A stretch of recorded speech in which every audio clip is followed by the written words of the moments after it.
साथियों नमस्कार। आप सभी का स्वागत है इस गुरुकुल में। ठीक है, आज हम लोग सीटेट के लिए एक बहुत ही अहम चैप्टर पढ़ने वाले हैं।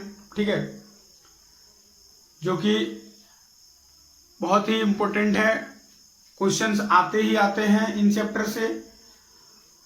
और जो लोग इस क्लास को वीडियो के माध्यम से यूट्यूब पे कर रहे होंगे, कृपया चैनल को जरूर लाइक कीजिएगा, सब्सक्राइब कीजिएगा और अपने दोस्तों में शेयर कीजिएगा। तो आज हम लोग पढ़ने वाले हैं ज्योमेट्री। नंबर सिस्टम की क्लासेस पूरी हो चुकी थी।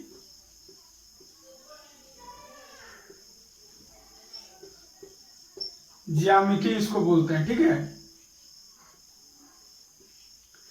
नंबर सिस्टम की सारी क्लासेस पूरी हो चुकी थी। आपके बस प्रैक्टिस करना है, आपको खुद से प्रैक्टिस करना है।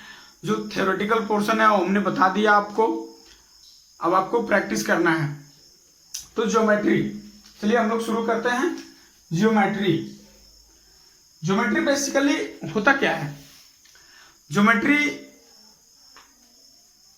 गणित की एक शाखा है जिसके अंतर्गत हम लोग विभिन्न प्रकार के आकार, उनसे संबंधित प्रश्न, उनकी अवधारणाएं, उनके बारे में और भी सारे जो होते हैं कोण, उनकी सापेक्ष स्थिति, ठीक है, ये सारी चीज को हम लोग ज्योमेट्री के अंदर पढ़ते हैं। इंग्लिश में अगर कहें तो इसे कह सकते हैं कि geometry is the branch of mathematics which deals with the concept of size, shape, there relative position and angles. ठीक है, तो बेसिकली ज्योमेट्री जो होता है ब्रांच ऑफ मैथमेटिक्स, गणित की एक शाखा है जिसके अंतर्गत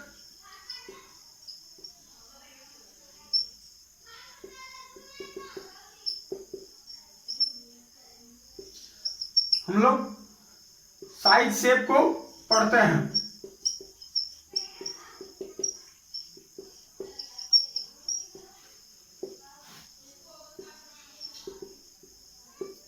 रिलेटिव पोजीशन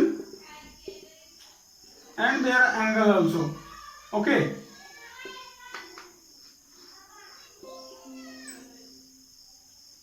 एंड देयर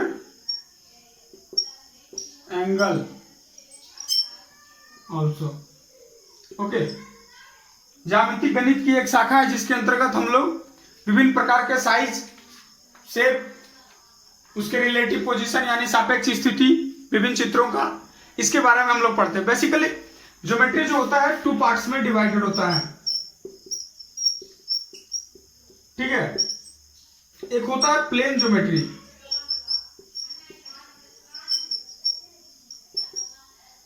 इसको कहते हैं समतल ज्यामिति।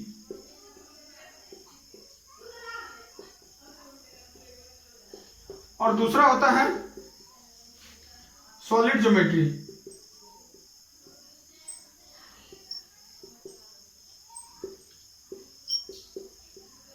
ठोस ज्यामिति या इसको घन ज्यामिति भी बोलते हैं। नाम से आपको पता चल रहा होगा कि समतल ज्यामिति और ठोस ज्यामिति में अंतर क्या है, आपको नाम से पता चल रहा होगा। ठीक है, नाम से आपको बिल्कुल मालूम पड़ रहा होगा कि किसके अंतर्गत हम लोग क्या पढ़ने वाले हैं। ठीक है, तो प्लेन ज्योमेट्री के अंतर्गत जो होता है, हम लोग प्लेन ज्योमेट्री के अंतर्गत हम लोग up to 2 dimensional, 0 dimensional, 1 dimensional and 2 dimensional, यानी कि शून्य आयामी, प्रथम आयामी और 2 आयामी तक हम लोग जो पढ़ते हैं वो प्लेन ज्योमेट्री के अंतर्गत हम लोग पढ़ते हैं। और सॉलिड ज्योमेट्री के अंदर हम लोग 3 डायमेंशनल कॉन्सेप्ट को समझते हैं। ठीक है, 3 डायमेंशनल। प्लेन ज्योमेट्री के अंदर अब आती बात 0 डायमेंशनल की। तो 0 जीरो डायमेंशनल में क्या क्या होता है?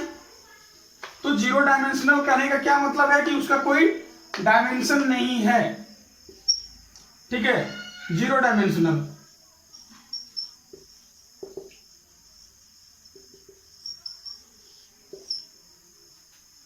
एक्चुअली लैंग्वेज का थोड़ा सा प्रॉब्लम है, ठीक है। अगर बात इंग्लिश की पढ़ाने की हो तो ज़्यादा बेटर होता है, आसान होता है, सहूलियत है हमारे लिए, लेकिन हिंदी करके के थोड़ा सा मुश्किल आता है, इसलिए आप लोग बिल्कुल टेंशन नहीं लीजिएगा, ठीक है। तो जीरो डायमेंशनल, शून्य आयामी, ठीक है। शून्य आयामी के अंतर्गत हम लोग पॉइंट के बारे में पढ़ते हैं, बिंदु, ठीक है, बिंदु। इसका नाम ही है जीरो डायमेंशनल। जीरो डायमेंशनल यानी कोई डायमेंशन नहीं है इसका कोई माप नहीं है, ठीक है। तो जीरो डायमेंशनल के अंतर्गत हम लोग पॉइंट को पढ़ते हैं। तो जीरो डायमेंशन के अंतर्गत सबसे हमारा पहला पॉइंट आता है बिंदु, ठीक है। सबसे पहला पॉइंट हमारा आता है बिंदु, ठीक है। सबसे पहला पॉइंट आता है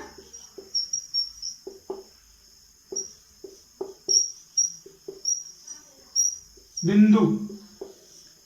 तो बिंदु किसे कहते हैं हम लोग? आप लोग चाहे लिखना तो मैं लिखा भी सकता हूं, और अगर आप ऐसे ही कंफर्टेबल हैं तो मैं डायरेक्टली आपको डिक्टेट कर देता हूं, ठीक है। डायरेक्टली आपको डिक्टेट कर देता हूं ताकि कम समय में मैं ज्यादा कुछ आपको पढ़ा सकूं, कम समय में ज्यादा कुछ बता सकूं, ठीक है। तो बिंदु, बिंदु की परिभाषा क्या है? बिंदु की क्या परिभाषा है? बिंदु की क्या परिभाषा? चलिए हम आपको लिखा ही देते हैं, ज्यादा आसान होगा आपके लिए। तो देखिए, बिंदु की परिभाषा है कि बिंदु वह है जिसमें लंबाई, चौड़ाई तथा ऊंचाई तीनों ना हो, यानी कि लंबाई, चौड़ाई और ऊंचाई कुछ भी नहीं हो, ठीक है, वो बिंदु कहलाता है। ऊंचाई कह लीजिए या मोटाई कह लीजिए, वो बिंदु कहलाता है। ये रहा बिंदु, ठीक है। तो हम लोग बिंदु को पहले पढ़ेंगे, बिंदु से संबंधित हम लोग को जितना सारा कॉन्सेप्ट है हम लोग देख लेंगे एक बार में, ठीक है। तो देख लीजिए कि बिंदु, ये तो परिभाषा हो गई इसका। अब एक अगला पॉइंट आपका आता है कि बिंदु, एक बिंदु से अनंत रेखाएं खींची जा सकती है।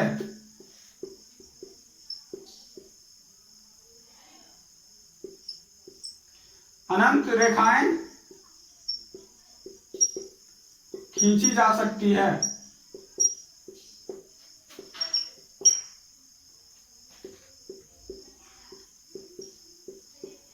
ठीक है। एक बिंदु से हम लोग कई प्रकार की रेखाएं कई दिशाओं में हम लोग खींच सकते हैं। जैसे देख लीजिए एक बिंदु है, अब इसमें से इधर भी खींच सकते हैं, इधर भी खींच सकते हैं, इधर भी खींच सकते हैं, इधर भी खींच सकते हैं। तो एक बिंदु से अनंत रेखाएं खींची जा सकती है, ठीक है। जितना मर्जी उतना खींच लीजिए, एक बिंदु से अनंत रेखाएं खींची जा सकती है। और दूसरा कॉन्सेप्ट इसमें एक और क्या आएगा कि दो विभिन्न बिंदुओं से, ठीक है, दो विभिन्न बिंदुओं से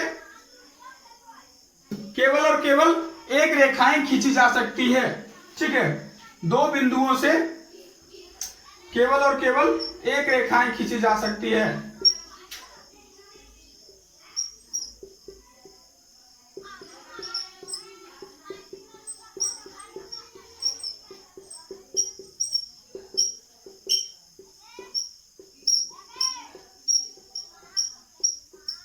देखिए दो पॉइंट है, दो बिंदु है। अब इन दोनों से, ठीक है, इन दोनों से क्या होगा? कोई एक ही रेखा खींच सकते हैं ना। ये रहा कोई पॉइंट है ए और बी, जिससे कि एक रेखा खींच सकते हैं। तो ये ऑब्जेक्टिव में आता है कभी कभी कि दो बिंदुओं से कितनी रेखाएं खींची जा सकती है, दो बिंदुओं से कितनी रेखाएं खींची जा सकती है। तो आपका ऑप्शन सही है, केवल और केवल एक, ठीक है। और अगर वही ऑब्जेक्टिव में ये भी पूछा जाता है एक बिंदु से कितनी रेखाएं खींची जा सकती है, तो अनंत, आपका सही ऑप्शन है अनंत, ठीक है। और बिंदु से संबंधित और भी सारा कॉन्सेप्ट है जिसको हम लोग अभी देख लेते हैं, ठीक है। क्या कि अगर तीन या उससे अधिक बिंदु ठीक है, अगर 3 या उससे अधिक बिंदु अगर एक सीधी रेखा में हो तो संरेख बिंदु कहलाती है।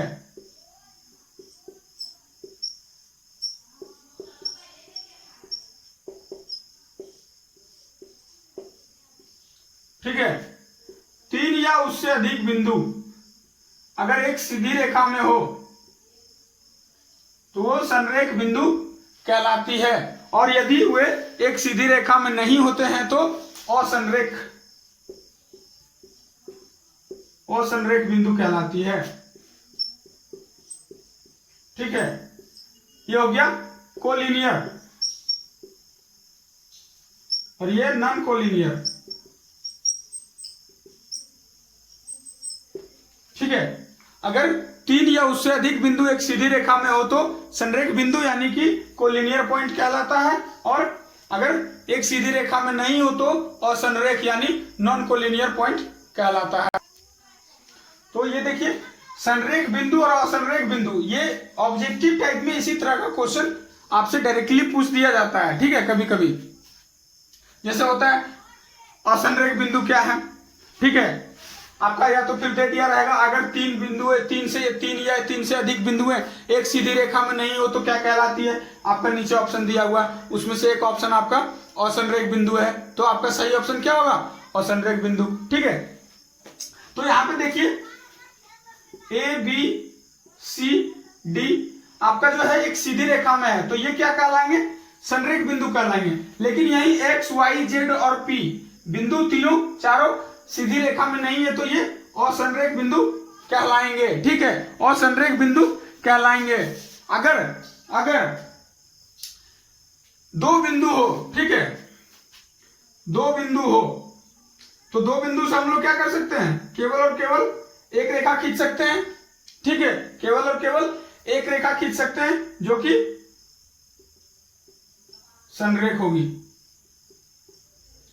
कि नहीं, होगी ना, क्योंकि दोनों सीधी लाइन में है, दोनों सीधी लाइन में, इसलिए ये संरेख होगी। ठीक है, अब एक और चीज इसमें आता है कि अगर, ठीक है, अगर एक अगला टर्म आता है जिससे कि देखिए क्वेश्चन आपका जिस टर्म से आता है वो टर्म मैं आपको पहले क्लियर करा देता हूं। ठीक है, उसके बाद हम लोग चैप्टर पे चलेंगे।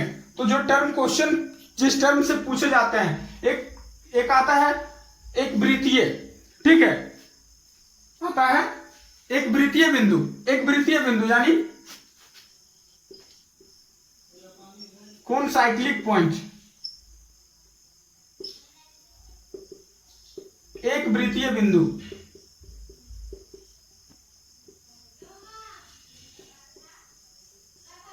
एक वृत्तीय बिंदु कहते किसे हैं, अगर 4 या 4 से अधिक, ठीक है, अगर 4 या 4 से अधिक बिंदु, 4 या 4 से अधिक बिंदु से होकर अगर एक वृत्त गुजरती है,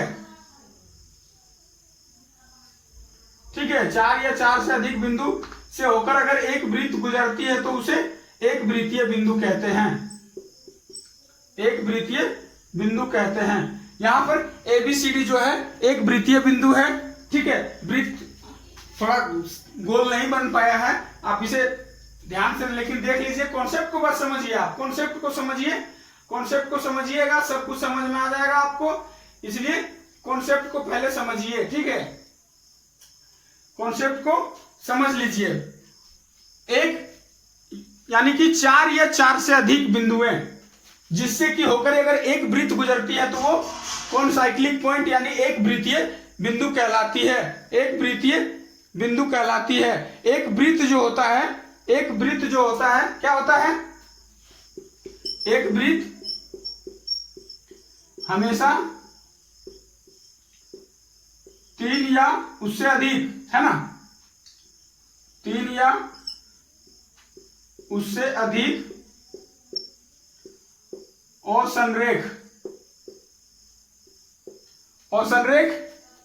बिंदु से होकर गुजरती है। ठीक है, एक वृत्त हमेशा 3 या उससे अधिक असंरेख बिंदु से होकर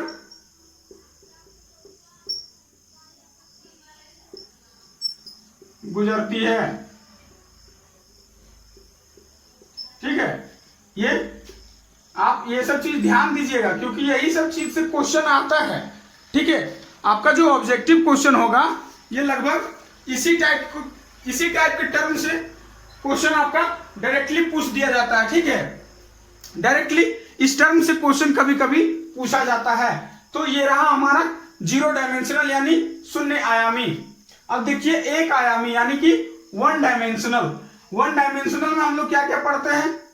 लाइन पढ़ते हैं, लाइन सेगमेंट पढ़ते हैं, एंगल पढ़ते हैं। ठीक है, तो ये हमारा 1 डायमेंशनल में आता है। 1 डायमेंशनल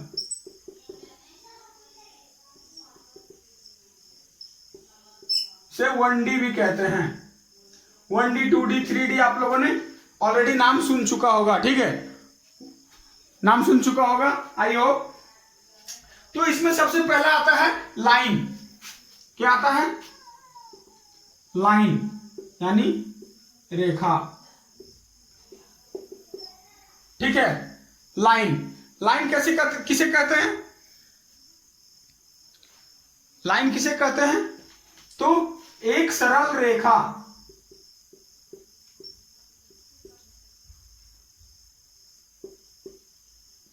एक सरल रेखा जिसे दोनों तरफ, ठीक है, दोनों तरफ अनंत दूरी तक बढ़ाया जा सकता है। ठीक है, अनंत दूरी तक बढ़ाया जा सकता है।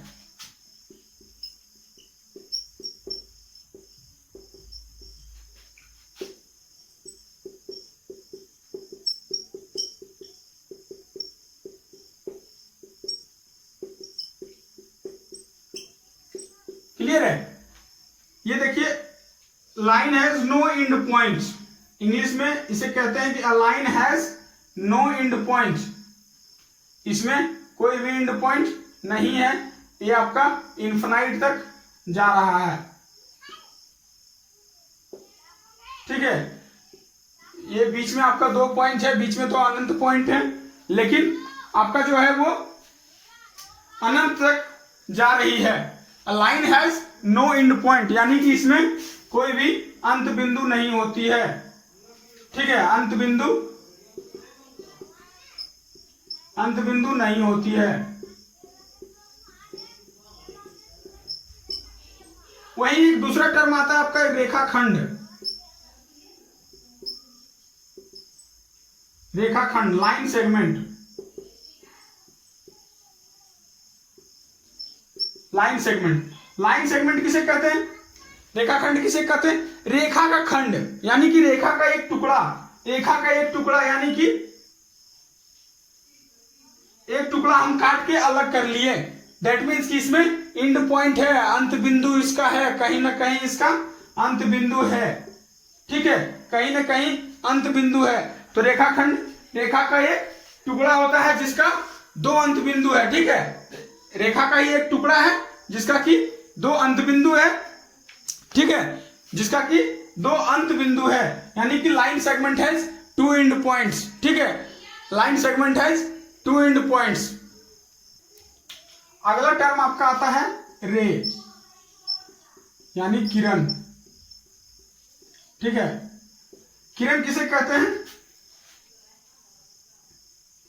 रेखा का वह भाग, रेखा का वह भाग जिसका एक अंत बिंदु हो।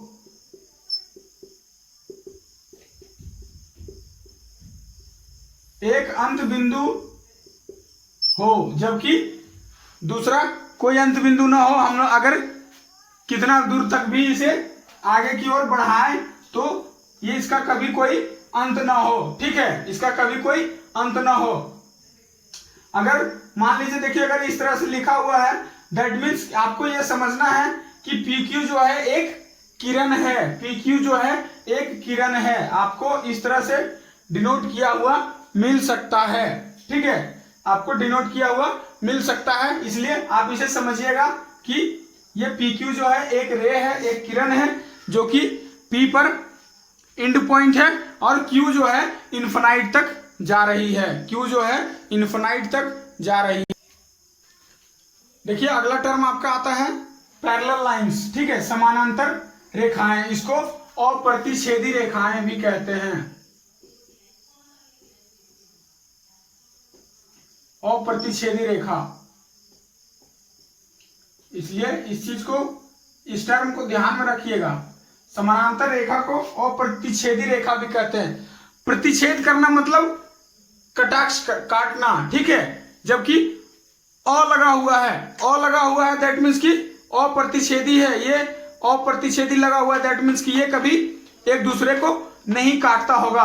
तो समानांतर रेखाएं किसे कहते हैं? समानांतर रेखाएं उसे कहते हैं जब दो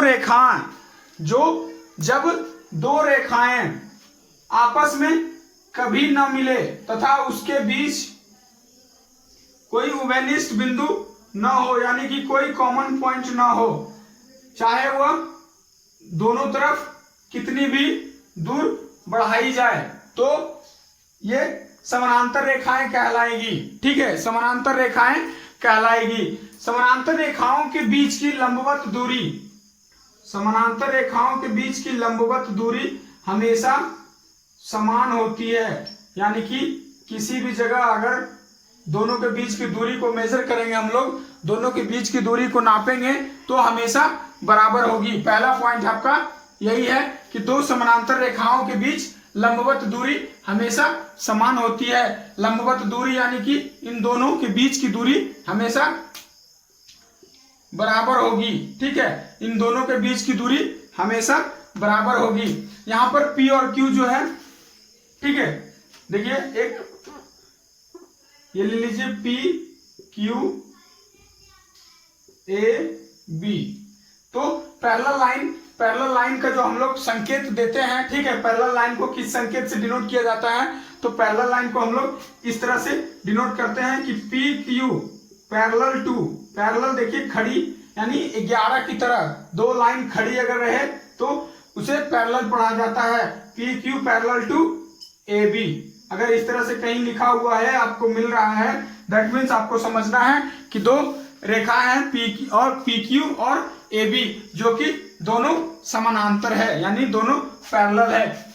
देखिए समानांतर रेखाओं के बारे में एक और पॉइंट है कि अगर दो रेखाखंड एक ही सतह पर समान कोण बनाए तो दोनों समानांतर रेखाएं होगी, ठीक है। एक ही सतह पर, यानी कि आपका कोई एक सरफेस है, कोई एक सतह है आपका, ठीक है। अगर इस सतह पे, ठीक है, इस सतह पे दो रेखाखंड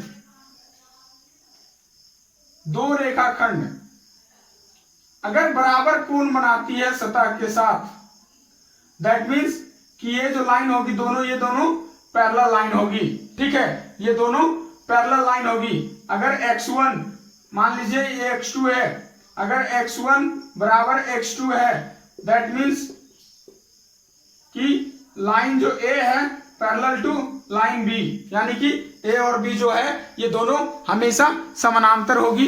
इसमें कोई शक नहीं होगा, कभी आपका ये चीज गलत नहीं हो सकता है, ठीक है, कभी आपका ये गलत नहीं हो सकता है। अगर इस तरह से कहीं है तो बिल्कुल आपको ये आप चतुर्भुज वाले कॉन्सेप्ट जब चैप्टर में प्रैक्टिस करेंगे, ठीक है, तो ये कभी कभी इस टाइप के क्वेश्चंस आते हैं आपके, ठीक है, इस टाइप के क्वेश्चन आते हैं, बिल्कुल आएंगे, ठीक है।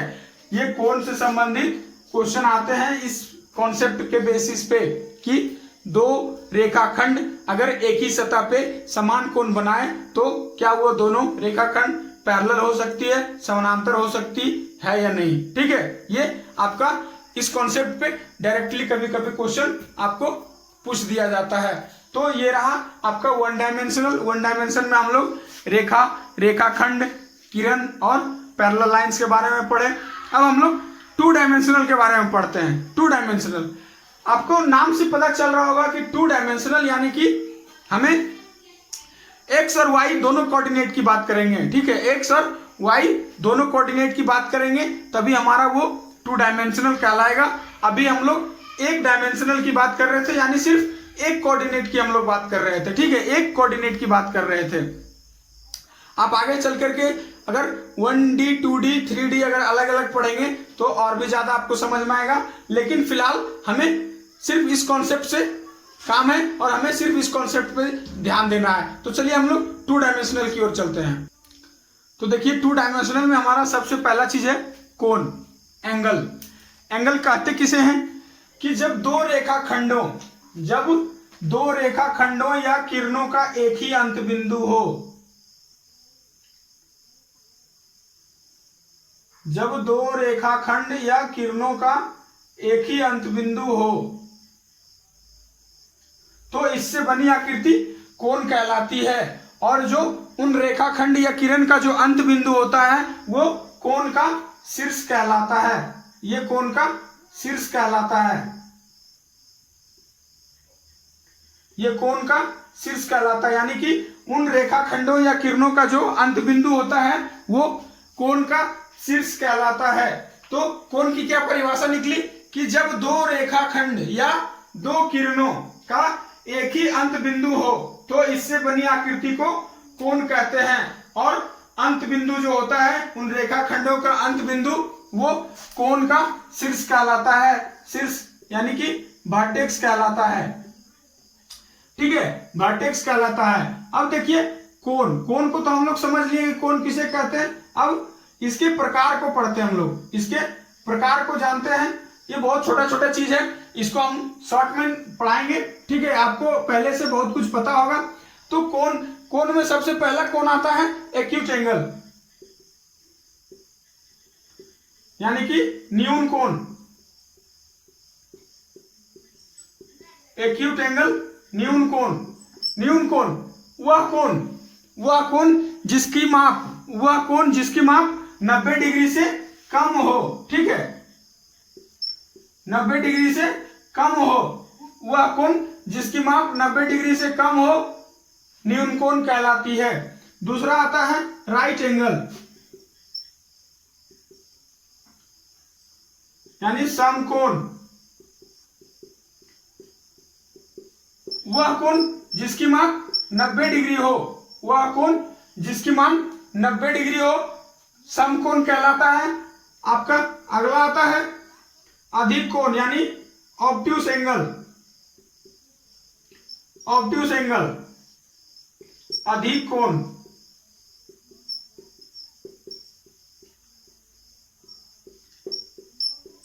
वह कोण, ठीक है, वह कोण जिसके माप 90 डिग्री से बड़ा हो, ठीक है, 90 डिग्री से बड़ा हो लेकिन 180 डिग्री से छोटा हो। 90 डिग्री से बड़ा हो लेकिन 180 डिग्री से छोटा हो तो वह अधिक कोण कहलाता है। देखिए एक हम डायग्राम बनाते हैं जिसमें कि इन तीनों कोण को दिखाने का प्रयास कर रहे हैं आपको, ठीक है।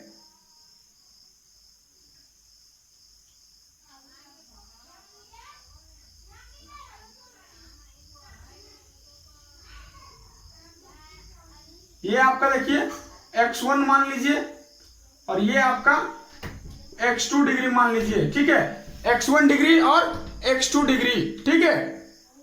उसके बाद तो यहां देखिए x1 जो है ये कोण आपका 90 डिग्री से कम है। ये आपका x1 जो हो गया, x1 जो है वो क्या है, न्यून कोण है आपका। x2 देखिए क्या है, x2 ये देखिए ये वाली लाइन के साथ जो x एक्सिस के साथ ये लाइन जो बना रही है, ठीक है, तो ये क्या है, x2 जो है आपका समकोण है। और आपका जो एंगल x3 है, x3 आपका ये जो है ये 90 डिग्री से बड़ा है लेकिन 180 कब बनेगा, 180 जब ये सीधी रेखा स्ट्रेट लाइन पे जब बनेगी तब आपका 180 डिग्री बनता है। लेकिन ये 180 से कम है लेकिन 90 से बड़ा है, 180 से कम है और 90 से बड़ा है। ये क्या हो गया, x3 जो होगा अधिक कोण हो गया, ठीक है। तो हम लोग इस तरह से देख लिए सारे को कि क्या हो रहा है, सारा कोण हम लोग समझ चुके हैं इसमें, ठीक है। अब देखिए नेक्स्ट आपका है स्ट्रेट एंगल।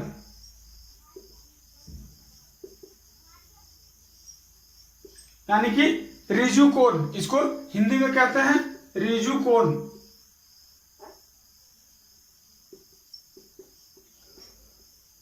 वह कोण जिसका माप 180 डिग्री के बराबर हो, ठीक है, जिसका माप 180 डिग्री के बराबर हो, रिजु कोण कहलाता है, ठीक है, रिजु कोण कहलाता है। अगला आपका देखिए है रिफ्लेक्स एंगल।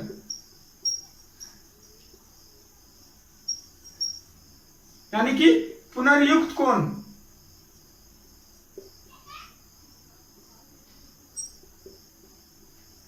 पुनर्युक्त कोण, ठीक है, पुनर्युक्त कोण।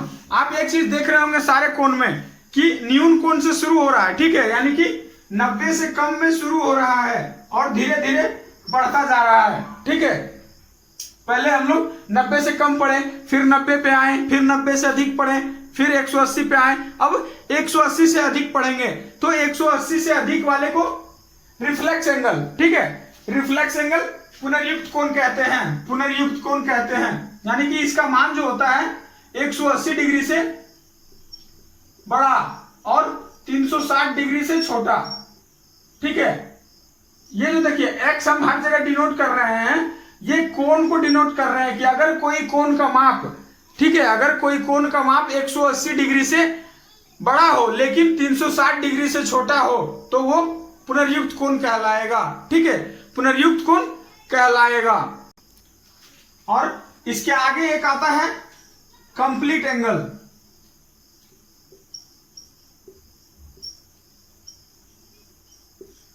कंप्लीट एंगल यानी संपूर्ण कोण।